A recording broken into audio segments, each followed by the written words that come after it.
মাত্র ১৬ বছর বয়সেই প্রীতম সিং নামে এক ব্যবসায়ীর সাথে বিয়ে হয় মেয়েটির। বাপের বাড়ির নাম ছিল অমৃতা কৌর, শ্বশুরবাড়িতে এসে নাম হলো অমৃতা প্রীতম। এই নামেই মেয়েটির আন্তর্জাতিক খ্যাতি। তাঁকে প্রথম উল্লেখযোগ্য পাঞ্জাবি কবি, ঔপন্যাসিক ও প্রবন্ধকার হিসেবে গণ্য করা হয়।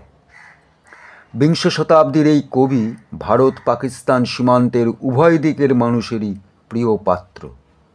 ৬ দশকের দীর্ঘ সময় ধরে তিনি কবিতা, জীবনী, প্রবন্ধ, কল্পকাহিনী, লোকসঙ্গীত প্রভৃতি বিষয়ে গ্রন্থ রচনা করেন। পেয়েছেন পদ্মশ্রী, পদ্মবিভূষণ, সাহিত্য আকাদেমি, জ্ঞানপীঠ সহ অন্যান্য জাতীয় ও আন্তর্জাতিক পুরস্কার। বিভিন্ন ভারতীয় ও বিদেশি ভাষায় অনূদিত হয়েছে তাঁর লেখা। তাঁর লেখা অন্যতম শ্রেষ্ঠ উপন্যাস অবলম্বনে বলিউডে তৈরি হয়েছে অত্যন্ত জনপ্রিয় সিনেমা পিঞ্জর।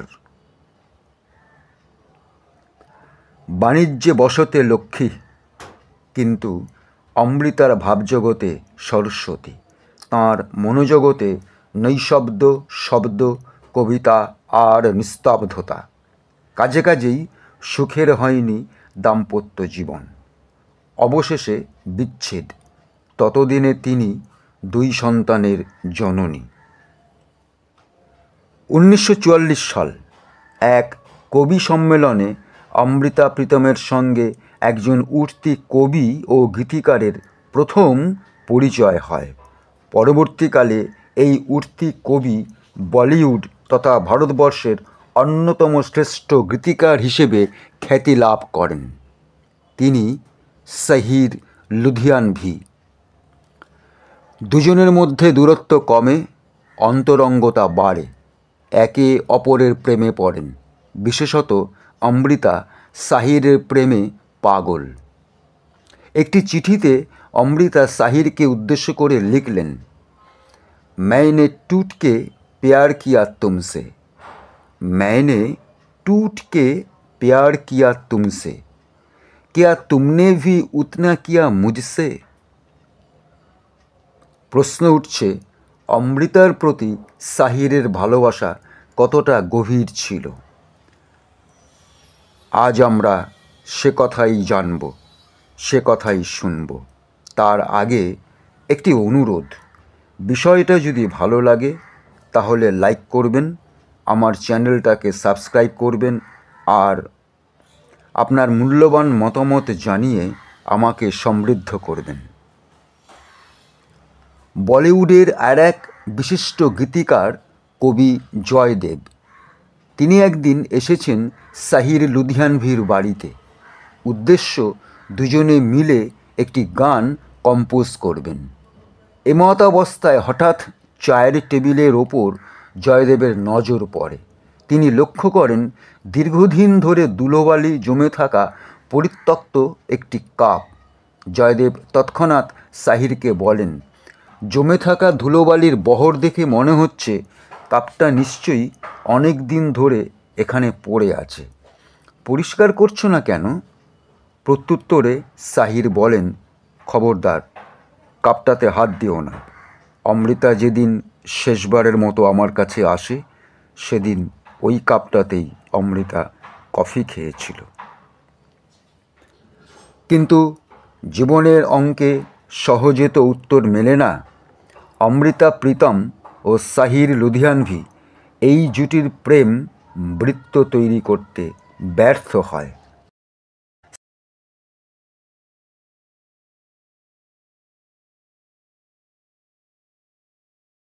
অনেক অনেক দিন পর সাহির একবার তাঁর মাকে বলেছিলেন, একমাত্র অমৃতাই তোমার যোগ্য পুত্রবধূ হতে পারত। 1947 সাল দেশভাগের কারণে লাহোর থেকে দিল্লি চলে আসেন অমৃতা। জীবন তখন এলোমেলো এবং দিশাহারা। তাঁর অস্থির জীবনে স্থিরতা নিয়ে আসেন বিশিষ্ট চিত্রকর ইন্দরজিৎ সিং। যদিও আপামর জনতার কাছে তিনি ইমরোজ নামেই বেশি পরিচিত এবং এই নামেই তিনি খ্যাত। ইমরোজ ছিলেন মূলত ভিজুয়াল আর্টিস্ট। বিভিন্ন পত্রপত্রিকার layout, illustration, book cover design ইত্যাদির পাশাপাশি অসম্ভব সুন্দর পেইন্টিংও করতেন তিনি। এছাড়াও বলিউডের প্রথম শ্রেণীর পরিচালকদের সিনেমার পোস্টার ডিজাইনও করতেন। এক্ষেত্রে তাঁকে প্রথম সুযোগ করে দিয়েছিলেন বলিউডের বিখ্যাত প্রযোজক, পরিচালক ও অভিনেতা শ্রদ্ধেয় গুরু দত্ত।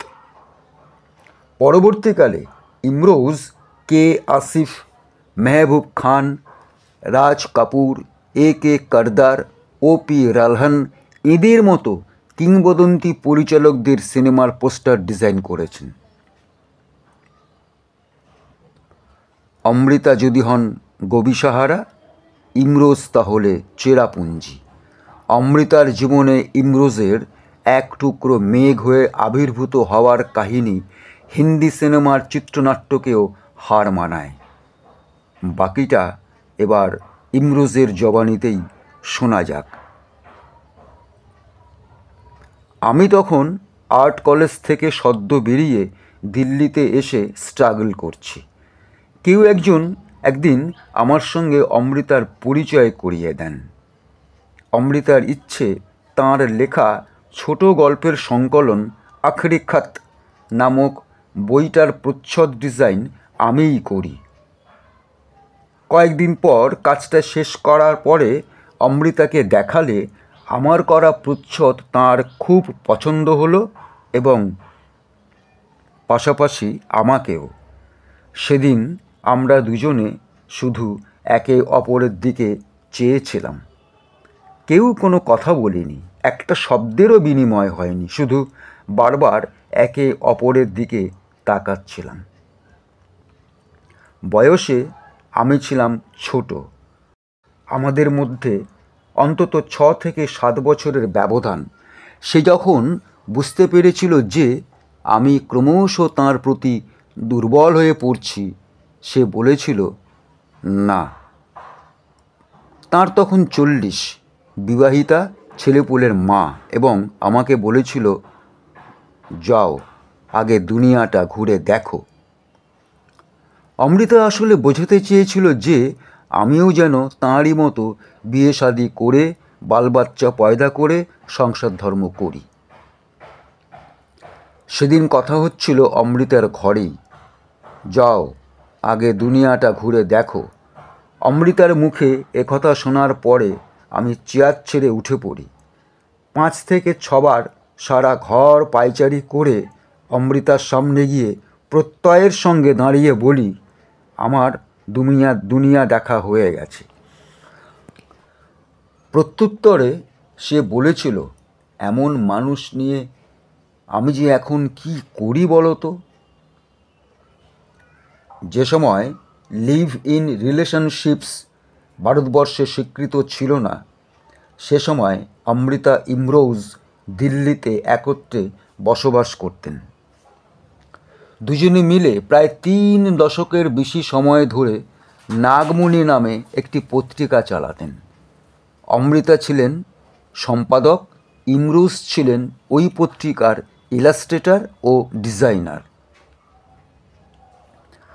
বছরের পর বছর ধরে অমৃতা ইমরোজের প্রেম কাহিনী ঘিরে জনমানসে কৌতূহলের শেষ নেই।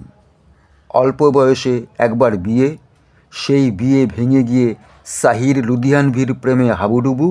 তারপরেও কিভাবে ইমরোজ এত গভীরভাবে অমৃতাকে ভালোবাসতে পারেন?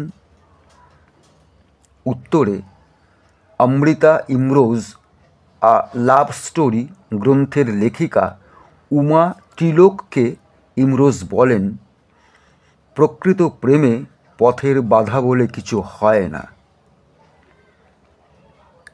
মন্ত্রোচ্চারণের মধ্যে দিয়ে তথাকথিত সামাজিকভাবে বিয়ে না করেও তাঁরা একটানা 40 বছর দাম্পত্য জীবন অতিবাহিত করেন।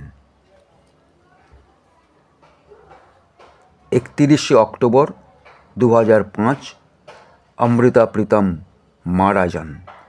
ইমরোজ তখনও জীবিত।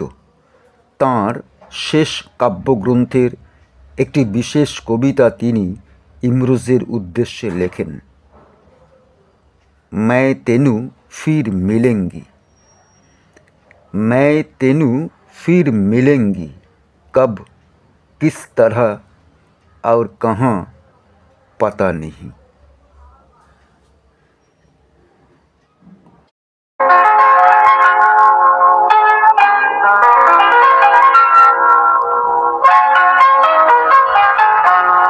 चलो एक बार फिर से अजनबी बन जाए हम दोनों। चलो एक बार फिर से अजनबी बन जाए हम दोनों।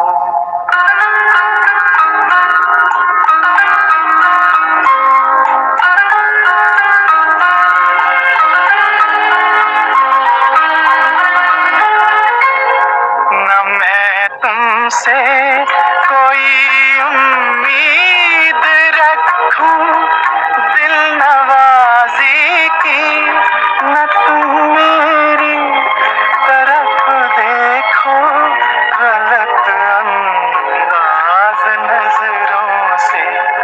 न मेरे दिल की धड़कन लड़खड़ाए मेरी बातों में, न जाहिर हो तुम्हारी कश्मकश का राज नजरों से। चलो एक बार फिर से अजनबी बन जाए हम दोनों। चलो एक बार फिर से अजनबी बन जाए।